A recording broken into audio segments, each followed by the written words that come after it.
Welcome to Make Some Noise podcast, your guide for strategies, tools, and insight to empower yourself. Sara Dean is on the show again. Yay! So happy to be here. I should just make you my co-host. Oh my gosh. I mean, I'm here for it. I feel like if someone has a podcast co-host, it needs to be like, one person is the main person, which would be hard for us. We would be wrestling for airtime. We're both too controlling. Too outspoken. The reviews would not be good. The reviews would be review after review of either Sarah is talking over Andrea or Andrea is talking over Sarah. Yes. That we both need to stop cutting each other off. Right. Too much energy in the room. Yeah. Okay. Well, speaking of energy, I hand selected some women to be on this series, and let me change my thing here for the Zoom. So it's recording with us side by side, or I guess it's a little bit different, but anyway, I wanted to hand select some people to come on to that I admire, that are my personal friends, that I know would have, tips and advice and strategies and things like that, because I want women to hear more than just from me about the topics I go over in Make Some Noise. So let's start with what is, I believe, 2/3 of the way into the book, chapter 10 or 11, which is around confidence. So tell us about confidence and how you define it for you. Okay. I think I've given this a little bit of thought. Okay. And I was like, what is it? Like, what's at the crux of it? So what I think it is you're being open to trying something without knowing what the outcome's going to be. Okay. That's scary. Right? But if you think about people, and what made me think about this is that, like, when I think about people that I perceive to be confident, it's not that they don't ever mess up. It's like they're cool with doing things in spite of the fact that they might mess up. And for a control freak like me, I want to do things that I know I'm going to be good. Like, I would like a 99% chance of being good at something before I try it. And I'm like, crap, is that a lack of confidence? Like, I should be able to do it and know that it's okay to mess up. Yeah. And know that, like, that doesn't determine your value or your self-worth if you do it and it doesn't go well. Yeah. I mean, I have self-confidence and it's been learned, but I also would like a guaranteed outcome. I think that's just part of being human, and we like safety. We like knowing what's next. Yeah. Yeah, definitely. Definitely. Okay. So say that again. It's the knowledge, or it's like tell me again, because I don't want to put words in your mouth. It's trying something without the knowing that the outcome will be favorable. Okay. Just doing it anyway, guarantee. Kind of. Right. Yeah. And yeah. Feel the fear and do it anyway. I describe it very similarly. And, people have asked me a lot. So I just had this realization the other day, over the weekend or last week. And we're recording this ahead of time, so I might have already talked about it on a podcast between now and when this comes out in the summer. And I grew up playing tennis. And I played until I was about 14. My dad was my coach for a long time. And then I didn't play for 30 years. And then I came back a couple of years ago. And I was at a tennis clinic, and the pro was talking about rushing the net. And I'm assuming this is similar in other sports, like other net sports, like volleyball. You can play in different positions, but then when you run forward, it's a more aggressive way of playing. And I suddenly remembered something that my dad told me when I was young, when I was probably like 11 or 12. And he said, given the opportunity, always rush the net. Even if you think that you're not as good of a player as your opponent, even if you're not sure you can return it, because it's a way of playing offense. And this is what I remember the most. He said, you're going to intimidate your opponent. Yes. 100%. And they're going to be afraid. Even if you don't make the shots, they are going to be intimidated that you are confident enough to rush the net. And it was a kind of an emotional moment, because my dad died in 2016. And sometimes, especially when I'm playing really good tennis, I miss him so much and I wish he was there. And I thought to myself, oh my gosh, I took that. Like that was probably the best advice he could ever give me. And I took that like into my life. And it's a little bit of a fake it till you make it, but Mhm. it's more so for me was about I am going to do things that make people seem, I guess that is fake it till you make it. But I didn't, it got to be so second nature that I didn't feel like I was faking it anymore. Exactly. So, okay, I love that example because I was reading research on women and men and confidence in the workplace a while Hmm. ago. And they talked about the overconfidence of men that's just Yeah. like innate. And it's not, and the overconfidence isn't like cocky asshole behavior. I mean, sometimes there is that as well, but this Sometimes. is this is just like general men in the workplace. Um, and so there's this overconfidence. It's like there's an assumption that they're just like, oh, I'm good at this, or I might not know all the answers, but like I'll figure it out. Don't worry, I got it. Yeah. And when they act with this overconfidence very routinely, then they're given opportunities because other people assume that they will figure it out and that they know things. And women, on the other hand, do not act with overconfidence. And so women will be a little more hesitant around like, well, I'm not sure if I know that, or let me check, or I'll get back to you, or someone, Bob in accounting knows better, that kind of Hmm. behavior. And then they're given less opportunities because if you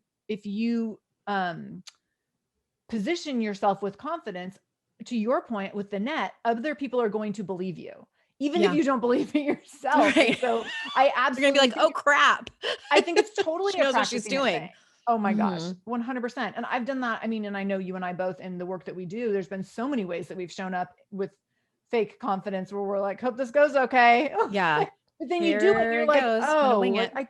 yeah. And you're like, I do know my shit. Like totally know it, but it sometimes we don't know it until we do it. And then we're like, oh yeah, see, like we need that after the fact validation to be like, oh yeah, Yeah. I am good at that. I wonder if I read that same research or something similar. And one of the reasons that they attribute men in the workplace just being more assertive and being deemed more confident is because as children, boys are typically because we assign gender roles, Mhm. boys are typically encouraged to wrestle with each other, and they also they kind of razz each other a lot. Like I noticed this, especially with my husband, and I'm like, why are you guys like you just like shovel shit at each other constantly? And he's like, Yeah. it's just a guy thing. Like it doesn't hurt our feelings. Right. And I'm like, really? It's so odd to me that women tend to we're different in that way.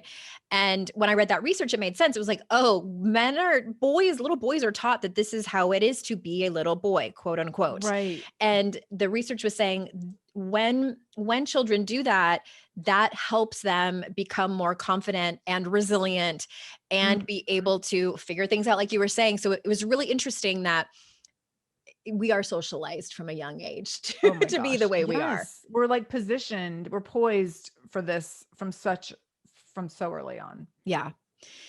And I want to just tag on to that. I remember when I was applying for my very first job when I was a senior in high school, it was at Wet Seal, which if you're a Gen Xer, you're familiar Oh yes. with Contempo Casuals and Wet Seal. Okay. And I remember standing outside of Wet Seal at the mall and being really nervous to go in there and ask for an application. And I remember like taking a deep breath and kind of squaring my shoulders and just walking straight for the cash register at the opposite end of the store. And I asked for an application, and it happened to be the manager. And then when she had called me for an interview and she came in, she told me the reason, because I had no experience before, zero, like babysitting, was on my Right, was on my right. application. She's like, I called you because because of the way that you walked in and just immediately asked for what you wanted. And she was talking about how she likes to mentor like young women and things like that. And so I remember that. And I was like, oh, that worked. Like she Yes. noticed, and it Yes. matters. Yes. 100%. And I was Yeah. 17, and I've taken that with me. And people could, and I say this because people ask me like, how do you find the confidence? And I'm just like, I just square my shoulders and walk in and rush the net. And I'm scared. I'm so Oh scared. yeah. Yeah. Oh, I've like positioned myself for many speaking opportunities where in the back of my mind, I'm like, I'm not really qualified for this, or I haven't done anything like this. So I assume I'm not qualified, but like I Mhm. want the gig.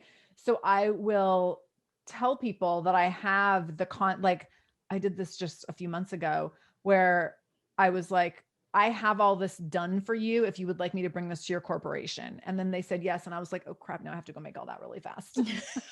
But I Oh, think so that you didn't happens. have it yet. You just had the ability to do it. Right. And I was like, Okay. I think that they might go for this. I don't have this done yet. And I positioned it as if I did, because I knew I could actually create it.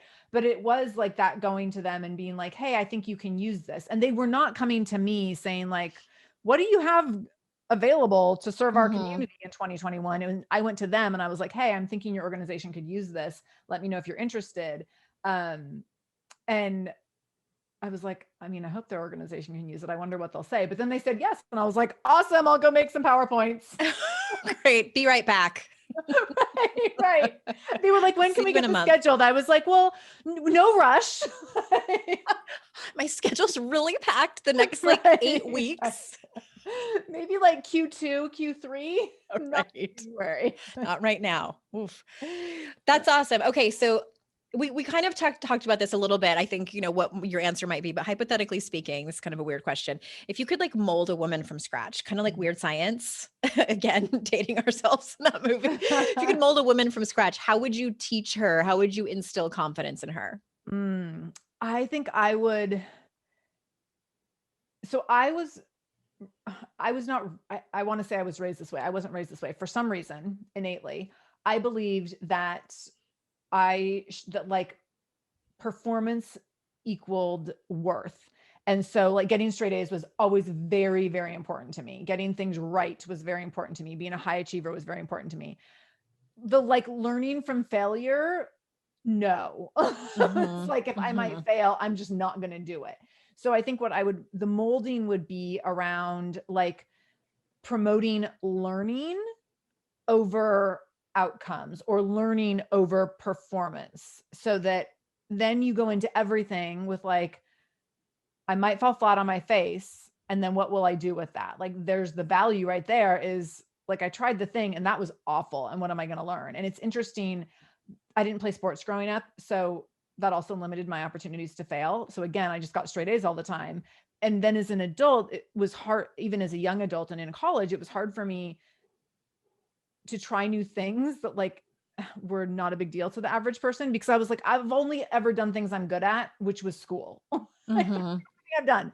And it's interesting watching my son do things, and not that he loves failure, but like, I mean, the kid cannot hit a ball to save his life in baseball, but he will go play baseball and on his team like every single weekend at these games. And I keep thinking, is he going to like tell me he doesn't want to do this anymore? No, he's like fine going and not hitting the ball. And that was so not me. And there's so many ways that he and I are similar, and he likes to be a high performer, but he also is not unwilling to try new things and fail. Yeah. That is a huge part, I feel like, of confidence. And I wish it wasn't this way, like the failing thing and like falling on your face. And those are two things that I talk about a lot in my keynotes, is confidence and resilience, because I think they go hand in hand. I think they're sisters.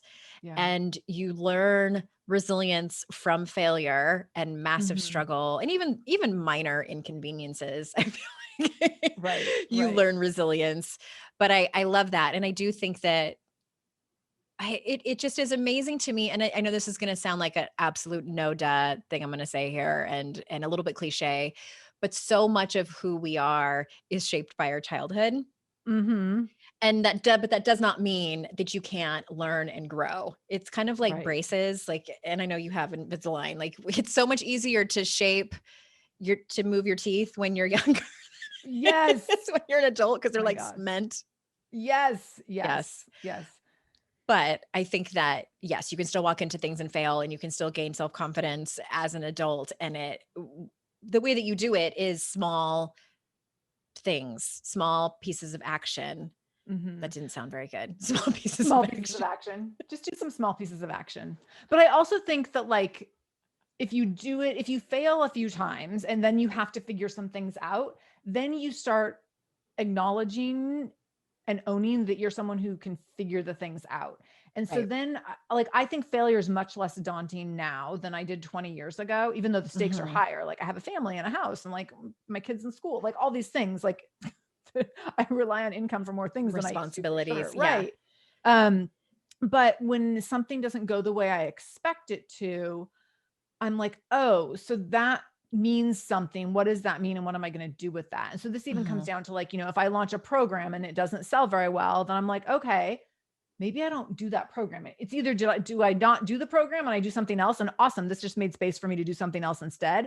Or Yeah. do I revisit how I want to do it? Or do I it creates space for other options. And I think that, 20 years ago, I was like, oh, this just created space for me to lay on the couch and be a miserable person. And feel sorry for myself. Right. And now it's like, oh, that just created space for some other options for me to figure some things out.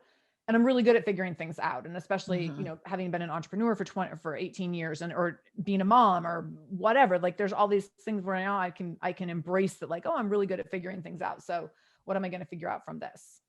Curiosity. Yeah. That is different than just laying on the couch and feeling sorry for yourself and that part that I think that just comes from growth and evolution and maturity. Yeah. Can we talk about self-trust for a minute? Because I know that you love this topic and I feel like self-trust is so intertwined with self-confidence. So how did you come to really involve yourself with this topic and understand how important it is in your evolution? I think probably because there's been a huge lack of it in my life. Okay. But like kind of I think it's common for women. Yeah. It's like pinpointing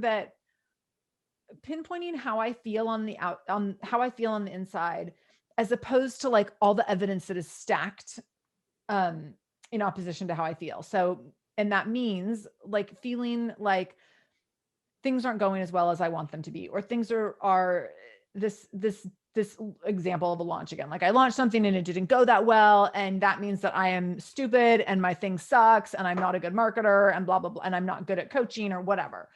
And so that's like, of course, like the lack of self-trust. Right. And then like the evidence on the other side is like, go look at your 700 reviews on iTunes, or go look at the testimonials from the people that just did this program last month, or go look at the people who you just were on coaching calls with yesterday, who had these like major wins. Like that's the evidence on the outside. Right. But when you're in that moment of something not going your way, you have this spiral of like, I'm just worthless and I'm doing the wrong thing. And I'm going to go lay on the couch and cry. And the truth is that the truth inside, like you have to dig to find that truth inside of you. And you have to remind yourself I'll take it back to Glennon Doyle, because why not? Because it all goes back to her. I mean, it's either Glennon or Brene, right? So today it's going to be Glennon. Okay. So Glennon says, she talks about this in Untamed quite a bit, but she says, what is true and what is beautiful? So you have this like really awful outcome and you feel completely defeated and you feel like a failure and you're frustrated and you're overwhelmed and you don't know how to recover from it. And then you look at what is true and what is beautiful. That failure does not mean that you're a bad person, that you're stupid, that you're not qualified. What is true and what is beautiful is that like something went wrong, or it was whatever. There was a piece that didn't work, but that doesn't mean that you're a bad person. And what is true and what is beautiful is like, you're still a great person. You're still a great mom. You're still a great entrepreneur. You're still a great coach, all these things. So I think that's where my obsession around self-trust has been, like the constant need that I have to remind myself of those things, like how much I have to circle back to that myself. And then as I talk about that in my own stories, how many women are like, oh my gosh, I relate to that. And I relate to that. And so I have this like cycle of or the circle of self-trust that I talk about with people now. And you can like really graphically look at like, what does it look like when self-trust is broken, and how does that cycle become incomplete? And what do you do with that incomplete cycle? And do you leave it right there and let it stay incomplete? Or do you close the loop so that you can keep going and building upon the thing that didn't go your way? So what would closing the loop look like? Yeah. Okay. So I told you I had slides. I'm not going to, for people, I'm not going to screen share, but I'm going to look at my slides so that I can. Okay. I'm super, I love a good process. I did a PowerPoint for you, Andrea. Okay. Oh my gosh. Okay. More than I bargained for. I know. Okay. So the broken cycle of self-trust would start like at the top of a circle. You would have an action step. So you take a step, then the next step would be at like 9:00 on the circle, or 3:00, whatever, on the side, whichever way you're going. On the side of the circle. So you take an action step and you miss the mark. So some sort of failure, things didn't go the way you expected. After you miss the mark, you have this missed goal, then you feel defeat, right? You're like, oh crap, that didn't go that way. Okay. So here's where you get the next step becomes really crucial, because what typically happens, we miss the mark, we feel defeat, and then we assume blame. We're like, well, I messed this up because I'm really bad at this. And because I shouldn't have even done it. And who did I think I was to even try? And because Bob in accounting is always more qualified than me. And then the last step where it becomes incomplete is we just stay small. We're like, well, next time I'm not going to try that thing, or I'm not going to go for it or whatever. And now we have this space where we don't take the next action step. Yeah. So then the cycle stops. If we look at what that could look like when we complete the cycle of self-trust, is that you take the action step, you miss the goal, you feel defeat, because like you're human, you're still going to feel upset, defeated, frustrated. Mm-hmm. But then instead of going into assuming blame for everything and deciding that you're worthless, instead you remember, no, actually, I'm still a very worthy human being. I'm still very qualified and intelligent. And then you own your power that like, okay, this didn't go as I thought it would, or as I hoped it would.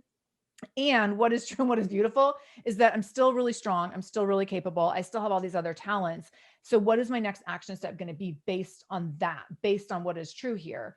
And then you take another step and you can decide what that's going to be. And what happens when you do that and you repeatedly take the next, you keep that cycle, you close that cycle, then the cycle starts to become action step, experience a win instead of missing the mark. Mm-hmm. And then you feel hope, and then you see potential. And then you have elevated courage, and then you're like, I'm going to try again. Yeah. So, and then you keep, then you have this upward trend of growth and success in different ways. I love that. That's that's an interesting process and way of looking at it. I still haven't read Untamed. Oh, it's so good. I know. I will. I will after this I love book. it. Although my really good friend who I've been trying to turn on to Glennon Doyle for years, I keep giving her Glennon's books and she's like, I just can't. She's like, I read 2 chapters. It's not my thing. I'm like, how can it not be your thing? I love it. For everyone. Yeah. I haven't read it because I feel like there's going to be a lot of crossover with my book and I just want to be like clean about it. Yeah. But the what is true and what is beautiful reminds me of my friend Elizabeth Dialto said, what is your truth and what is your conditioning? And that's something I talk about in the book. Yeah. Because we have, been conditioned a certain way. And I think for me, that's where a lot of my self-trust is a breakdown. I don't trust that I know the answers. I don't trust that I can recover on the other end. I don't trust that, if I'm not met with the kind of support that I want from someone, that I can have that hard conversation. And sometimes I often have these epiphanies in the car, when no one else is in the car with me and it's quiet. Mine are in the shower. I have those too. Shower, folding laundry. That's why I actually don't mind of all the household chores. I'll do laundry. It's your therapy. My mom used to call it therapy. She used to call it therapy. Like, I'm going to go do some therapy, and she'd do laundry. Oh my God, I love it. And I had this epiphany of like, what if I trusted myself all the time? Like, how would my life change? You would be just like a mediocre white man. Like, that would be amazing, right? to have that kind of self-trust, which would bleed over into self-confidence and just the unbotheredness. Yeah. I want that level of unbothered of like the chatter would stop of like, what if it doesn't work out? And what are people going to say? And then what am I going to do if that happens? And what am I going to do? That constant chatter I think that's just, my anxiety DNA, but I just want the level of unbotheredness of just being like, oh yeah, well, it'll work out. And if it doesn't, that's fine too. Right. And I agree 100%. And also, I don't know if anyone doesn't have the chatter. And like people listening to this, if people who are fans of your show or fans of my show would probably assume that we don't have that chatter. Someone was telling, I was on a coaching call and my client was like, she's like, because just of all the massive success you've had. And I was like, huh? What? The what? And I'm like constantly reminded of where other people see me versus where I see myself. And this is for like any leaders, and not to say that like I think I'm awful and not good at things, but like I'm just always like, I'm just an average person doing my best. And it has great impact on people's lives, which is amazing. But when I look at other people's work, and you and I follow some of the same people and same mentors, and I sometimes think that like we look at their work and we're like, they figured it out. Like they finally know how to do it all without being shaken by it. Like they've gotten through those barriers around self-trust and self-confidence. So they just do it and they don't have like 0 F's. And how do I get there? And I don't think that they're there. I think that like we're assuming that they're there, just like our clients are assuming that we're there, and our clients are like, oh, like Sara made it or Andrea made it and they know it and they figured it out. And I just want to be like them. And we're looking ahead at our mentors in the same way. And the truth is, and I think you and I have met some of our mentors at high levels in order to see that like it's a shit show for everyone behind the scenes. Like Yeah. everyone's just figuring it out as they go, which is in some ways very refreshing because you're like, okay, cool. That means I can do it too. Like I don't need to know everything. It's okay to keep going imperfectly. And then also it's a little bit like, oh shoot, like I'm never going to be like, now I got it. Yeah. Yeah, I'm always really transparent with people like what it looks like behind the scenes. And by behind the scenes, I mean like in my head. I still have the negative self-talk. I just catch it very quickly. Like it doesn't get away with it for very long before I'm like, I see you and we're not doing this today. So I have the ability now to use my tools much more quickly than I used to. And I don't let my negative self-talk very often. It does happen sometimes. I don't let it dictate my behavior, which I used to do. So I would let it stop me. I Agree. would let it play small and things like that. And again, I still do to some extent, but like the unbothered that I'm talking about is just to be I imagine that a lot of men, and I know that they have their pressures. Their pressures are different than ours. And I don't think that one is worse than the other. Well, maybe a little bit, but I think they're unique. Yeah. I wonder if it's just, to me, I look at it as that, and I'm very speaking generally here, and I don't mean to stereotype, that men tend to not have so many browsers open all the time. Things that Yeah. they're thinking about and worrying about and stressing about. 100%. Yeah. That's what I would like. Maybe I need to just like smoke some marijuana. Maybe that's the answer. Yeah. No, I I won't. I think that I think and I think that yeah, I think that that's a lot of it. Yeah. And I also Well, I think that I assume that I'm like at some point I'll get to start closing some browsers and my assumption is that there's people who have gone ahead of me, who are above me or done things to a higher degree than me, and that they've closed some browsers. And then sometimes I start seeing behind the scenes and I'm like, no, they haven't really so much. Still got a lot of yeah. browsers open, still a little messy. Yes. Well, I want to ask about intuition because that's one of the things I also write about in the book. And I do think that it coincides with self-trust. Mhm. So has there ever been a time in your life where you have used it to make big decisions, where you were nervous that you weren't making the right decision? Like, is this my intuition? Is this fear? Like, can you tell us about your experiences with your gut? I'm really bad with my gut. Okay. So Do you need to I, eat more yogurt? yes, it needs a lot of Probiotics. probiotics. I, um, I think have always been really good at dismissing my gut. And then after the fact being like, oh, I should have listened kind of a thing. Yeah. Not through like making mistakes, but more like instincts around people and relationships and trying to like force that, like having a feeling about something but like trying to force it and make it work anyway. um when my husband and I were looking at houses, I remember like every house we looked at, I was like, no, I think we can make it work. Like what if we just did this and like remodeled this and this?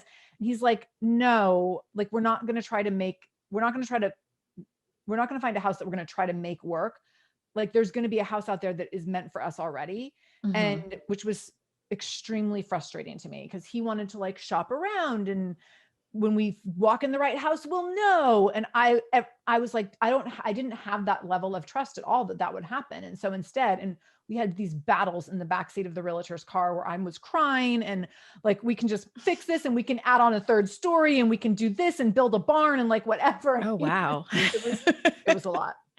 I mean, and this is in Seattle. The housing market is a whole situation. That's what I thought. So yeah. But anyway, but to your point or around your question around intuition is that like, I wasn't listening to my gut. I was trying to just make everything work. And that is like my like blinders on, make it work, figure it out. And so I've had to really train myself to listen to my gut. And I've gotten so much better at it. And since becoming a mom, um, not in the first 3 years of motherhood, but since then. Mhm. um, so, but I think it's because I was so lost in that experience. Like those first Mm. 3 years, like it's just everything fell apart in terms of who I thought I was going to be in motherhood and trying to return. I spent a lot of those first 3 years thinking that like I would eventually quote unquote go back to like my old self, and then Mm-hmm. having to reckon like, oh, I'm not going to go back to my old self. And so now what does that mean? And what am I going who am I moving forward? And that required the listening in and the checking in with my intuition. So with that came, okay, what now, who do you want to create? And so I think so that's been 5 years now. And so in the last 5 years, I've gotten much better at listening to what I want to create and taking my pulse around that very routinely. Um, but I have to constantly check in with myself because that's not been my conditioning. My conditioning was like, whatever you have in front of you, make that thing work, instead of like listen in. And if this isn't working, like let's listen into why it's not working and where do you want to go from here? Mm-hmm. Yeah, intuition is tricky. I talk about in the book, for those of you who haven't read it, one of the things this is just a side note.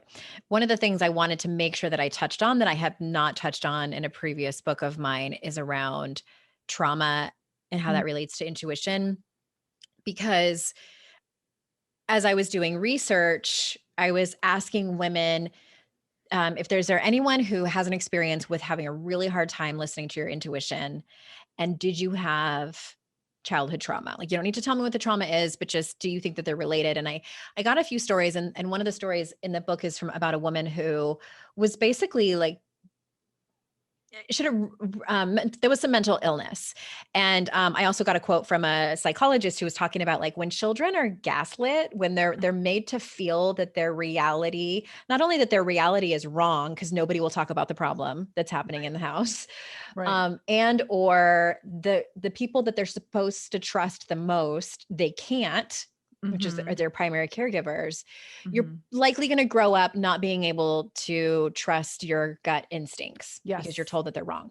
Yes. And so I just want to say that for anyone listening who hasn't read the book yet or listened to the book, it was very important to me that I express that caveat. And I also want to say, Can I based on respond your, yeah, go can I ahead, go for respond it. to that? Yeah. So 100%. And that was my situation, is like, because I was in a situation when I was really young where things had to be figured out, and trust was broken. And it was very much like, who's going to take control of this? And it was me. I was like, I'm going to take control of this. I'm going to figure this out. Like, I'm going to be in charge. So, and so for me, that was immediate, like a shutdown of listening to intuition, and more like surviving in whatever conditions you're given, and making those work for you. And so then to move out of that is definitely trickier. And it takes practice. It takes like so much practice and I totally appreciate your point around being gaslit, and like, which is something that didn't really happen for me until adulthood with the same person who broke my trust as a young child. But like rectifying that, the intuition around, I don't need this person in my life, and deciding like how that's going to go down, and then having way more space to listen inward, because after having made that decision, and that created a lot more space to listen inward, to be like, okay, like, if I'm no longer going to make space for this, I'm going to follow my gut on this, that this is something a relationship I'm not willing to stand for in its current state, then that makes space for me to make a lot of other decisions in that way too. And trust my gut around other things, even if they're hard, that it doesn't just have to be like survival mode and making things work all the time. That's tricky. That is tricky. Thanks for sharing that. I didn't know that about you. I had a similar situation in the very beginning of my marriage. This my current one that I'm in. We've been married for almost 13 years.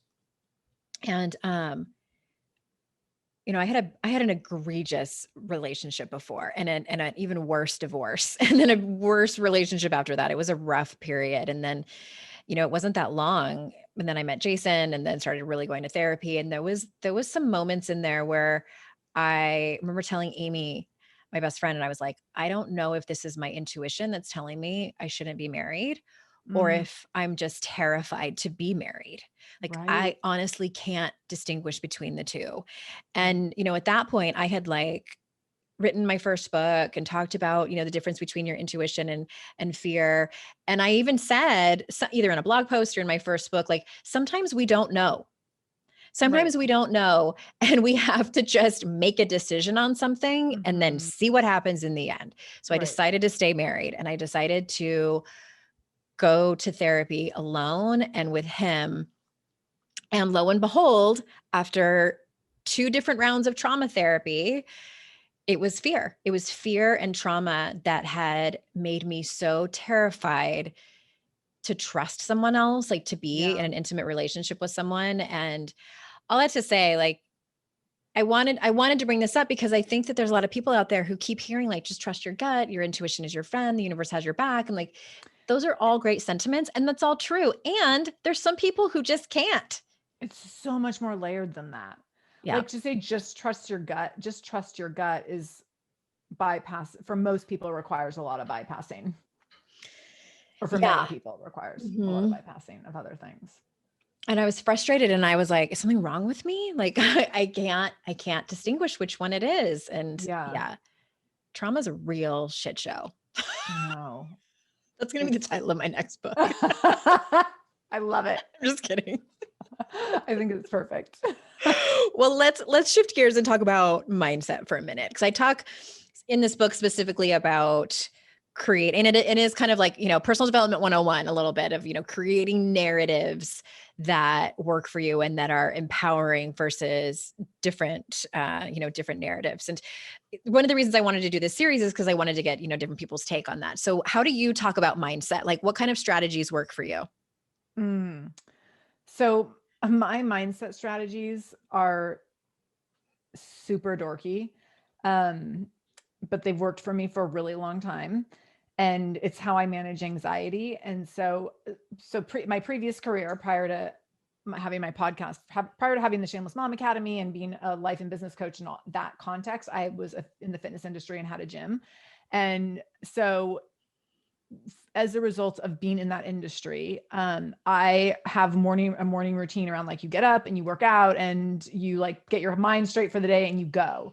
And that is my mindset medicine, is getting up and working out. And for me, it's like, that is just when I talk about it in terms of like why it matters, and this is where it sounds really dorky, it's getting up and proving that I'm strong every day. And I don't think that's dorky. I think it's great.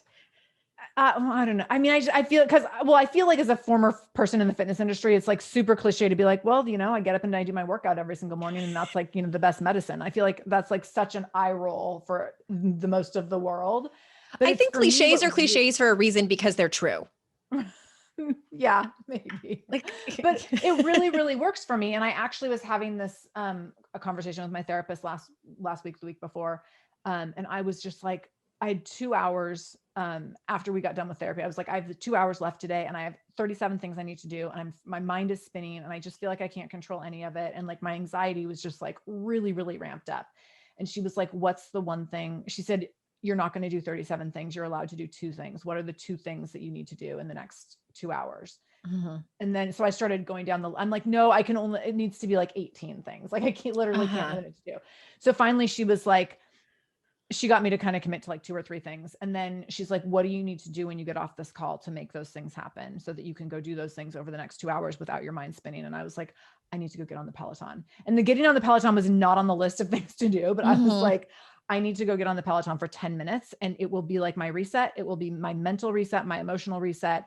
It will remind me that I'm strong, that I'm powerful. And I know the way my body works, that something magical will happen when I am in this state. Yeah. And I make myself go sweat for 10 minutes. And so of course, like I got off and I was like, oh my God, I have like 18 ideas of how to fix the problems for the 2 things I need to do after this. And that's, for me, that's the thing. For other people, it might be journaling or meditation. It's like whatever you do that as a routine that is simple and automatic. It doesn't mean that it's easy, but it's simple and automatic as a go-to response, that allows you to reset your mind. And some people might not have that thing or know what that is. And so then what is something that you can do as a routine for 2 minutes? And so maybe it's 2 minutes of breathing or 2 minutes of standing and staring out the window and having a cup of coffee by yourself. Like whatever that thing is, it just gives you that reset. Yeah. I like that. That reminds me of, and I talk about this in the book, Jonathan Fields' what was the name of the book? I think it was called Certainty, or maybe it was called Uncertainty or something like that. He talks about what he calls certainty anchors. And they're those things like when we're feeling really ungrounded and anxious, Yeah. like what are the things, these small pieces of action? Let me say it again. These small bits of That's action. the next book. Small pieces of action. Pieces of action.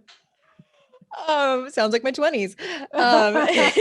That you can do that help you feel grounded, that bring you a sense of calm and safety, really. Yeah. Yes. You know, it can be something as like a walk around the block, you know, sitting down and petting your dog or your cat. You know, maybe it's like scrolling through Instagram. I don't know, but like whatever it is that brings you certainty. For me, it's like the way that I make my coffee, you know, with a pack of Splenda and some nut pods because I can't do dairy anymore because my stomach. Anyway, certainty anchors. Like, what are those things? And I love that. Mm-hmm. Yeah. I never sort of connected the dots within mindset, but it makes a lot of sense because if your anxiety is spinning, you can't. That when anxiety is through the roof, like that is a giant written, beautiful invitation for my inner critic. Yes. Yes. That is my inner critic is like, oh, you're welcoming me in. I've been summoned.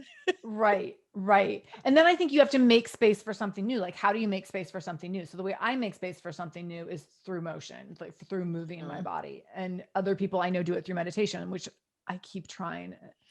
I envy those people. I meditate a little bit. Same.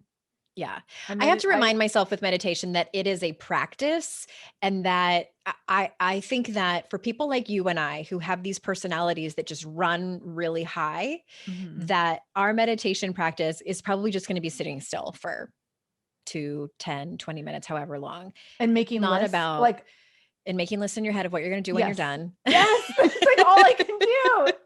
I'm like, first I'm going to place this grocery order and then I'm going to go clean these parts of the house. And then I'm going to do these things for work. And now I have like 3 lists of 37 things and I'm done meditating. How much time do I have left in this? Which Should is I also open my how I eyes to check the journal. timer? Yeah.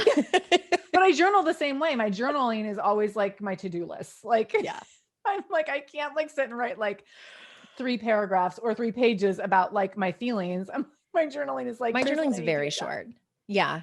My journaling is usually like I answer a question, like a coaching question, and it's just like a paragraph at the most.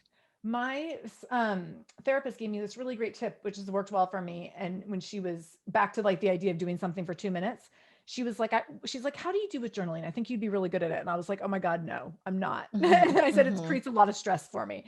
She said, I want you to pick one word and write about that word for 2 minutes. So pick like power or strength or shiny or whatever, pick any word and write about it for 2 minutes. And I was like, oh, that I can do. So then I learned that like 2 minutes is approximately like 4 to 6 sentences. And they're usually really good. Yeah. Like I get done, I'm like, look at me. I think that's really powerful and people forget how incredible it can be, just these small increments, small pieces of action. Right. Tiny pieces of action. Okay, I have one more question. Yes. In this book, I talk about, there's a chapter around how you can use life challenges as invitations to show up in your life. So do you have an experience you can share with us? Have you ever had one of those happen to you? So a life challenge is an invitation to show up. I'll use, even if you didn't show up, what happened? It didn't have to be like this harrowing moment. I think I have 2 that come to mind, and both are like examples of talking about things publicly that people don't typically talk about. Okay. So one was when we were trying to get pregnant with my son, we didn't talk. So we went through a couple of years of infertility and we didn't talk about it publicly at all. And it was really awful. And then when we tried to get pregnant a second time, which ended up not working, but I talked about it publicly as we were going through it.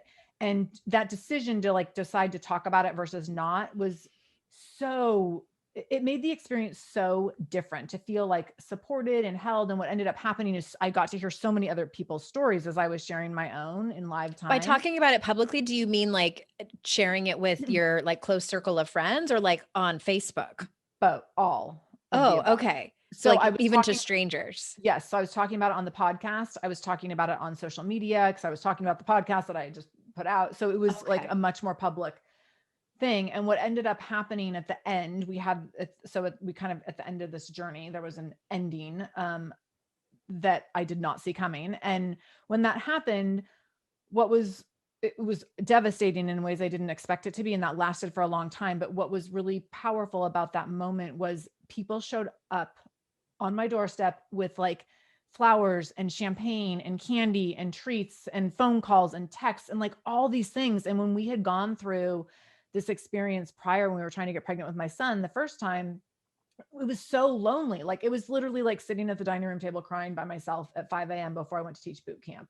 And the polarization of those two experiences were like, it was so life-changing to see that like people want to show up and people want to connect with you because so many other people have been there. Yeah. But you don't know because no one talks about these things. And so more recently I've been talking about anxiety and being clinically diagnosed this year with anxiety and PTSD and what that has looked like. And again, it's like every time I tell someone, they're like, oh my gosh, me too. Or I just started medication for this, or I've been through that, or my child's going through that, or my partner's been through that.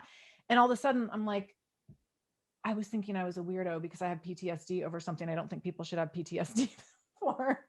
Okay, now I'm super curious about that. Like I didn't know this about you. And I didn't know that you were trying to get pregnant after you guys had Vinny?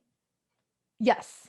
Okay. Well, so we went through infertility stuff to get pregnant with him. And then a few years later, we went through it again. Okay. And then it was, we kind of, at a certain point, you draw the line in the sand. You're like, how much more money are we giving to the fertility clinic? And so, and it just wasn't like, the chances just weren't looking good. So, okay. We finally just opted out of when that. you said people brought you champagne, I thought that it was like some kind of celebration. No, I'm like, sorry. are you pregnant? No. So I didn't know. People were like, yeah, I know that sounds celebratory. No, people just like showed up like with loving gifts. Okay. Yes. So no, it wasn't. And I'm like, I've been talking to you offline and you didn't tell me you were pregnant. No, I had a baby last week. You didn't know. No, but it was just this present. People brought like, I mean, it was gifts, but it wasn't in celebration. It was more in like, in more gifts of mourning, which for some people is champagne. Okay. I mean, if I was still drinking, I would take it. I loved a good mimosa. Yeah. Right. Or just champagne. Right. Itself. So talking about it and just asking for help and accepting, that's what I always say, like, let people love you. That can sometimes be the scariest thing ever. And I don't even think it needs to be an asking for help. I think it can just be like letting people know like, hey, I'm going through this thing, or I went through this thing. And it's interesting to me, like when I recently was telling a friend, I'm like, oh, I'm on this medication for anxiety. And I wanted to tell her about it. Cause in my mind, I'm like, this is like, you should tell your close friend that you see a lot. You should tell her these things like right away. Like it's your duty as a good friend. And she's like, oh yeah, I started taking medication for ADHD like 6 months ago. And I was like, what? I'm like, but you didn't tell me. I was like, we're supposed to tell each other these things. Feeling betrayed. Right. But she was like, she didn't tell anyone because she felt like for her, that felt like we should keep those things private. Like that's not the kinds of stuff you talk about. And I was like, no, can we please talk about that? I mean, when I got back on medication during the beginning of the pandemic, I told a handful of my friends, but I didn't send out like a group text to like 25 people with like celebration emojis. Zoloft prescription coming through. So I probably told like 4 or 5 people. Yeah, same. But via text. But now I've talked about it publicly. Like I did a podcast episode about it for May for Mental Health Awareness Month. And I talked about it on my personal Facebook page. And it's amazing how many people have been like, oh, I have the exact same combination of anxiety, PTSD, and HSP for those who... I'm an HSP too, highly sensitive person. So I am so happy that mental health is a conversation that is so different than it was 20 years ago. You know, I got diagnosed in 2003. So it was 18 years ago. And I was ashamed that I was on medication. I hated the fact that I was on medication. I was embarrassed by it. Yeah. But it's not the case now. And I still think there's things that I think there's a spectrum of what's stigmatized and not. So I actually think like anxiety is a very acceptable mental illness. I think anxiety and depression are the two that are like the quote unquote acceptable ones. And I don't even think depression is as acceptable. Really? I think people are more secretive about that because anxiety is often people who are high performers. So I think that people there's more of this like, and you're still doing it all. And depression, a lot Mhm. of times you're not. And maybe Yeah. you are, but a lot of times you're not. And I actually had a conversation with a mom friend recently. She's like, I talk about my anxiety. I don't talk about my depression. And the depression is the thing that really like holds me back in life. And I don't tell people about that piece, because that piece is, Mhm. that's like it's the harder one. And it's the, and I would say the same thing for someone who is like diagnosed with anxiety versus being diagnosed with bipolar. Yeah. Like I think there's a spectrum for what's acceptable, or not what's acceptable, but like what is stigmatized. Because what's deemed as like you're still a functional human Yeah, being. exactly. Because there's aspects of my anxiety that I don't talk about that often. Like now that you mention it, I've mentioned it a few times. Like I have some OCD tendencies, as well Same. as, especially when I had postpartum anxiety, when it was at its worst, there was some psychosis where I was paranoid that somebody was going to come in and steal him, and I couldn't tell anyone about it because I was afraid that they were going to take him away from me. And then it happened again Wow. last year. So I know I have a tendency to, like, my brain wants to go down that path. Mm-hmm. And I think that's one of those stigmas of like, Yeah. where my inner critic tells me like, that's where you draw the line. Like, don't tell people about that. Right. And I think when we're talking about like bipolar disorder, and I mean, even like schizophrenia, like those are still, I think, heavily stigmatized, and even Yeah. addiction is Oh, for still, sure. For sure. but I'm glad that we're making progress, at least culturally and socially. Yes. Yeah. I'm I counting on agree. Gen Z to save us all. I know. I know. Let's go, Okay, we Gen need to Z. wrap up. Tell everyone where they can find you so they can go follow you on the Instagram. Yes, I'm at Shameless Mom Academy. So And you have a podcast. my podcast is the Shameless Mom Academy. And then on Instagram at Shameless Mom Academy. And yeah, they can find me there. And we have a Facebook group for moms at shamelessmom.com/Facebook if people want to be in community with other shameless moms. Get more of you and all the other shameless moms. Thank you Yeah. so much for being here. And Oh, thank listeners, you. thank you so much for staying with us this whole hour. Please, please, please share this episode. You can take a screenshot of it wherever you listen to your podcast on your phone. Tag me and Sara. And remember, everyone, Yeah. it's our life's journey to make ourselves better humans and our life's responsibility to make the world a better place. Bye for now.